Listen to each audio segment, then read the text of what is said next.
If you never had to face an eviction proceeding, shout out to you because it could be something that's devastating. Even your boy once had an eviction hearing.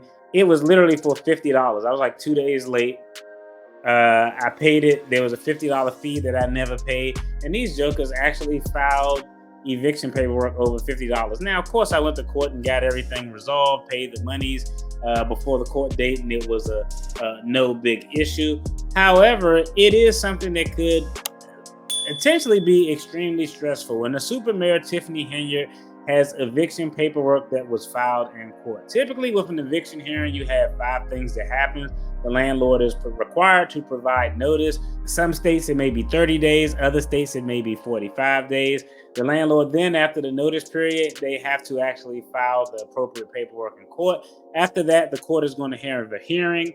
After the hearing, there's a decision. And finally, if the landlord wins, the landlord will obtain a writ of possession. Now, in true Tiffany Henyard fashion, this isn't just an instance of Tiffany Henyard just being broke and not paying, or is not an instance of, well, maybe some fundamental thing with the property makes the place inhabitable and she's not paying because there's a violation of the implied warranty of habitability that applies to every property that you could potentially rent.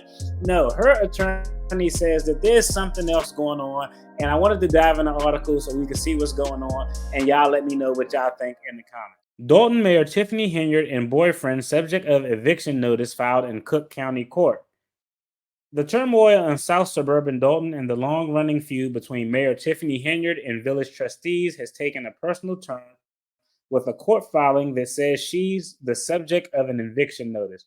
WGN Investigates reviewed a copy of an eviction notice filed in Cook County Court against Henyard and her boyfriend, Kamal Woods, who worked for Thornton Township. The notice states Henyard is not significantly far behind in rent, and therefore it's unclear why the landlord immediately opted to pursue eviction. The notice says Dalton and Woods? That's a typo they have. The notice says Henyard and Woods were notified on September 18th that their rent was past due and given 5 days to vacate their home in Dalton. The notice and subsequent court filing says that they owe at least $3,350 in back rent. In these types of cases, it can take time to actually evict someone. So 5 days to vacate doesn't always mean 5 days. When reached for comment Sunday morning, Henyard's attorney, Bo Brentley, said that as he understands it, this is a claim brought under false pretenses. I don't believe proof of a mispayment can be produced, Brentley says. This is being driven by other motives and is not a complaint brought in good faith. So even something as an eviction notice has to be complicated and it has to have drama involved. It's essentially one of three reasons why this eviction notice has been filed. Number one, like I said, there's some breach of the implied warranty of habitability. The place is not habitable, and she is claiming she has a legal right not to pay rent, and the landlord filed the eviction notice. That's option one. That sounds like the least dramatic option, so I definitely don't think that's it.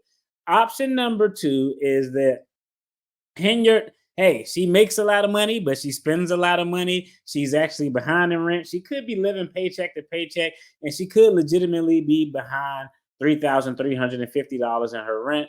And the landlord actually took the appropriate steps. Now, I will say being 4 or 5 days late is kind of wild. Normally, they give you a couple of weeks or something to that effect, but that's option number two. She just ain't got it, and she hasn't paid. Option number three could be what the attorney is asserting, that somehow there's some drama and some good old fashioned hate that Tiffany Henyard's always alleging at the town meeting that they have, that people are hating on her. Somebody filed this against her just to make her look bad. Y'all let me know what y'all think in the comments. I think it could potentially be a combination of at least two of the three.